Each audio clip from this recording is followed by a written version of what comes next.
National President JP Nadana Kopa BJP MLA singi meeting the Kuki MLA Tare Susar Yagadori.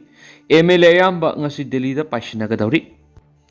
Hawkiba Sahigi February Mapanda, Nongtomba Biren Minister Pamdigi resign Hek Tokibaga Ikan Kanatan February Mapandiki Manipur Assembly animated suspension Tamkibaga Luina, President Rule Gilenga Matam Kuina, Tamduna Lakibado Hojiti, President Rule Gilenga. Lauthoklaga BJP gi chungsinaba popular government ama lehanaba honarpi asoba mami ama taba horokli hiramasiga mari lainana BJP gi national president JP nadana tha asigi taraga marida BJP gi national office kauba mifam amada state asigi lairiba kuki gi MLA taret yauna BJP gi MLA kuntraga ni thuima saruk yagadori Presna Pama Pau source aman high, BJP gi National President JP Nadana Kauriba, Mipamasi Maru oina BJP gi MLA Singi Manunda, Matam Kuina de Gilaglaba conflict adu Lucina Nabuhona Loinana, Ano Bolenga Ama Siem Naba Torang Torkani.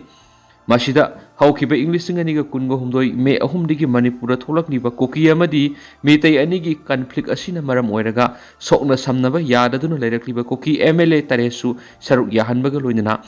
Apunba mifam ama pangthokna sem sabani hairiba mifam adu BJP MLA singi manungda yana daduna laidiba khudima yana hanabigi khongthang ahan boina laukhalakpaga loinana masing matung tarakpada BJP legislature party gi lusing baba BJP MLA singi marakta khallaga anobu lenga ama semna ba thorang tawgani adubu kanabo BJP legislature party gi lusing bu oina hablakada ki haibadi khamngamdri anoba lenga ama semna bagi damak thorang tawbaga mari lenana thas ki taraga mari the BJP national party gi president JP Nadana kauriba mifamasi yauna nabagi damak thana gi minister N Biren thongju AC gi MLA Bisorjit yauna Manipur laihoriba BJP gi MLA kudima hayeng New Delhi gi damak impal thadokragani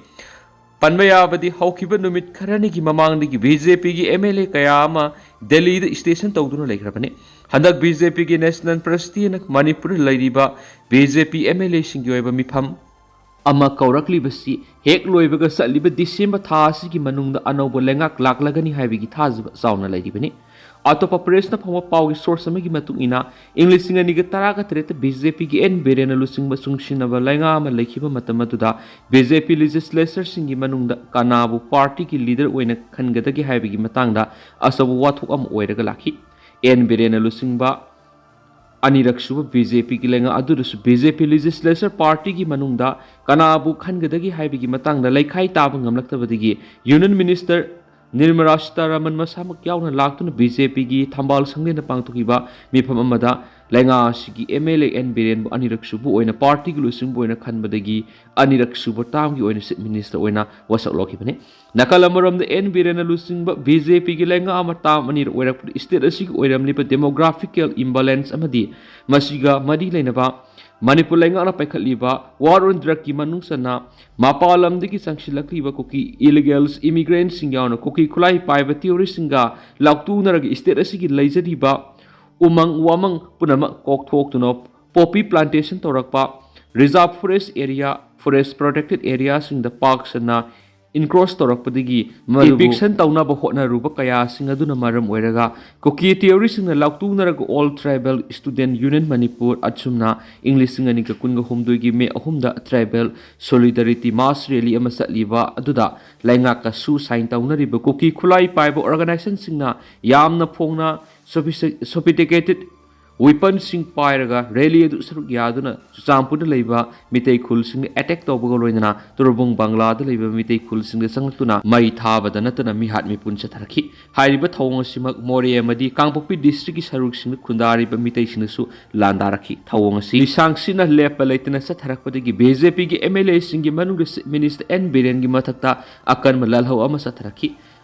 Adugumba BJP MLA singi lalhau adugi khudong saba lauraga English singaniga kungo humdoigi February 10 da kaukiba Manipur Assembly mifamda Congress Party na CM Biren gi mathakta no confidence motion thangatkani haina thaurang torakpani Congress Party gi no confidence motion gi thaurang aduda CM N Biren gi mayokta leiba BJP gi masing yamba dissidents MLA sing board piragani haibigi wapam asisu yamna phongna thulaki oiragliba manipur gi rajniti ki oiba phibam punama yenglaga union home minister amit shah na minister n biren bu february ni para delhi da korba matung february mapanda north east in charge summit patraga punna imphal da thulaklaga n biren minister phamdigi resign tawbagi sirol du matamdugi manipur gi governor da pisin kibani n biren minister phamdigi resign tawkibaga manipur assembly animated suspension thambaga loinana President rule gi lenga ama tha taruki oina thamnaki tha taruki manungda anoba lenga ama semba ngamlaktabadagi mathangi tha taruk amasum president rule gi lenga extension toraki sahi ama phajilaklaba president rule gi lenga si makhatana sang tharakpa taragadi constitution na piba provision gi matung ina haujik laidiba manipur assembly si dissolve tawbaga loinana anoba mikhal thengnadaba yadabagi phibam lakpadagi tangai phadana state asida BJP amadi chungchinaba lenga klehanaba honarakpada soknaba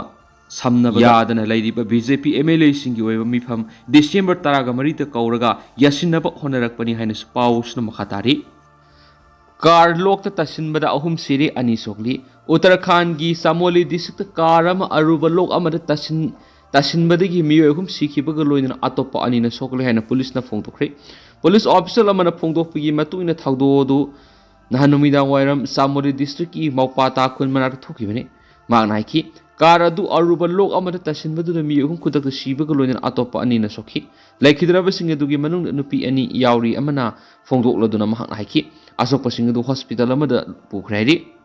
Rwanda na sagotpa M23 rebels singi attack ta South Kivu da haujuk forward Micham samri hena hatkhre Africa gi laiba ama oiriba Congo gi nongpok thangba saruk ta lairiba South Kivu province ta yumlo na balaiba Rwanda na sagotpa M23 rebels singi sathaki attack singda yamdrabada Micham samri hena haujuk forward hatkhre hena regional officials singi makai gi phongtokre South Kivu gi konung oiriba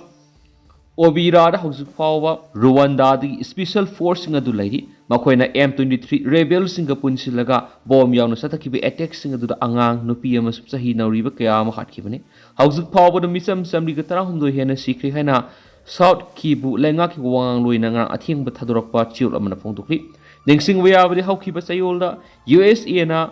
broker oiraga Washington da Donald Trump gi mamangda Rwanda amasung Congo gi president anina peace agreement khuyak pinakibani adobe agreement adu laina Micham hatpi ki thaba lepalaitri agreement adu gi matung ina Rwanda M23 rebel group singa du mateng pang lepagi matang yauri amarom da rebel singa duna peace agreement inaba adu makoi gi saruk yaudrabada tongana Congo lenga wari sanaga do riben hen paus ta pali UN Myanmar junta lengakta Rogu hospital landa khibigi marama thubuda sengdora kadaba hene takalakri Rogu hospital landa khraba matungda ngalon zu belest landa duna miyoi nipan hatkre hari Myanmar gi nungsup thangba sarukta lairiba Rakhine state ki Rogu hospital da Myanmar junta lanmin nongthakti gi landa sathaduna layengduna lairiba miyoi sing yauna miyoi kuntraga mari hatkibigi maral sing atuba matamda sengdora kadabane hane United Nation akan wapam thamlakri landa asibu UN war crime hane lobaga loinana thijenbegi thabak sathanaba Myanmar junta lenga taksing khrenisu paus ta makhatari